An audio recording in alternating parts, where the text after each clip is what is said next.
இன்னைக்கு ஊருக்கு போகிறோம், ரொம்ப ஹாப்பியாக இருக்குது. போய் லக்கிட்ட சொல்லுவோம். டே லக்கி, இன்னைக்கு எனக்கு ட்ரெயின் உண்டு, நான் ஊருக்கு போகிறேன். ஃப்ரிட்ஜிலலாம் சாப்பாடு இருக்குது, சாப்பிட்டுக்கோ, நான் அடுத்த வாரம் தான் வருவேன். சரி, பேக் எடுத்து போடும். பேக்கை எங்கே வச்சோம்? ஞாபகம் வந்துட்டு போட்டாச்சு. இனி இங்கே இருந்து ரயில்வே ஸ்டேஷன் வர போனோம். ஆனால் நம்மகிட்ட தான் நிஞ்சா அடிச்சிட்டு வர்றக்கே. இன்னைக்கு பைக்கில் இழுத்துற வேண்டியதான். உடம்ப பார்த்துக்க லக்கி, அடுத்த வாரம் தான் வருவேன்.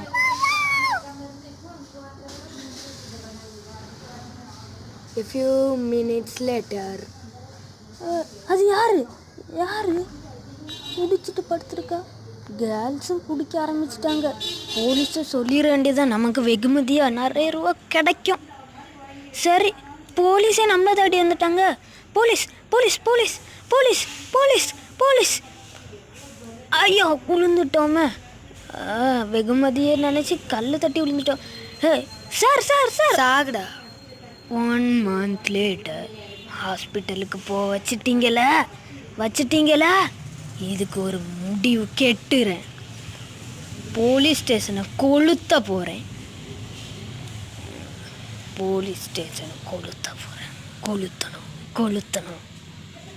தள்ளி போடா தம்பி, இன்னைக்கு எனக்கு ஒரு நீதி கிடைச்சாகணும். சார், எங்கே போயிட்டு இருக்கீங்கோ? தெரியல, போலீஸ் ஸ்டேஷனுக்கு உள்ள சார் இல்லை. அதில் எங்களுக்கு தெரியும். போலீஸ் ஸ்டேஷன், ஆமாம் போலீஸ் ஸ்டேஷனு.